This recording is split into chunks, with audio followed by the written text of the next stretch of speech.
കായംകുളത്തെ തോൽവിയിൽ അതൃപ്തി പരസ്യമാക്കി LDF സ്ഥാനാർത്ഥി advocate U പ്രതിഭ. കായംകുളത്ത് വെള്ളാപ്പള്ളി നടേശൻ തനിക്കെതിരെ പ്രവർത്തിച്ചെന്നും SNDP വോട്ടുകളിൽ ചോർച്ച ഉണ്ടായെന്നും യു പ്രതിഭ പറഞ്ഞു. പാർട്ടി കേന്ദ്രങ്ങളിൽ വോട്ട് കുറഞ്ഞെന്നും പത്തിയൂരും ചെട്ടികുളങ്ങരയും ഭൂരിപക്ഷം കുറഞ്ഞത് അമ്പരപ്പുണ്ടാക്കിയെന്നും യു പ്രതിഭ പറയുന്നു. കഴിഞ്ഞ തവണത്തേതുപോലെ പ്രവർത്തനം ഊർജ്ജസ്വലമായിരുന്നില്ലെന്നാണ് പ്രതിഭയുടെ അഭിപ്രായം.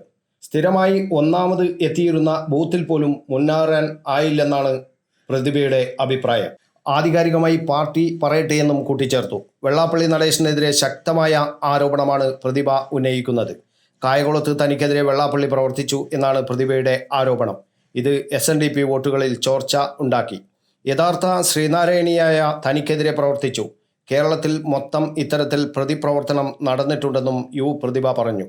LDF സ്ഥാനാർത്ഥിയായ അഡ്വക്കേറ്റ് യു പ്രതിഭ 77,348 വോട്ടുകൾ നേടിയായിരുന്നു 2021 നിയമസഭാ തെരഞ്ഞെടുപ്പിൽ വിജയിച്ചിരുന്നത്.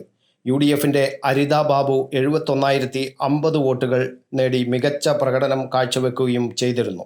ഇഞ്ചോടിഞ്ച് പോരാട്ടം തന്നെയായിരുന്നു 2021 തെരഞ്ഞെടുപ്പിൽ നടന്നത്.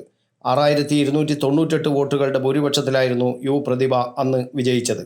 എന്നാൽ ഇത്തവണ 15,572 വോട്ടുകളുടെ ഭൂരിപക്ഷത്തിലാണ് UDF സ്ഥാനാർത്ഥി അഡ്വക്കേറ്റ് M ലിജു മണ്ഡലം തിരിച്ചുപിടിച്ചത്. 76,651 വോട്ടുകൾ നേടിയാണ് UDF സ്ഥാനാർത്ഥി M ലിജു വിജയിച്ചത്.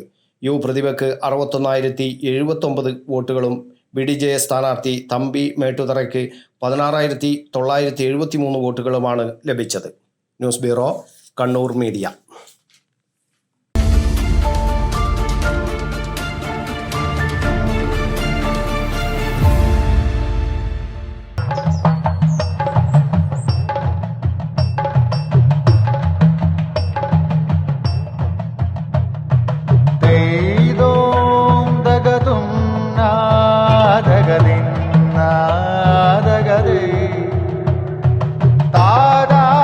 Relax.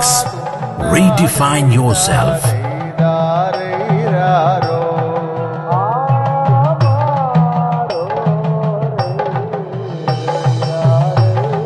Green Planet Hotel near Kannur Airport, Mattanur.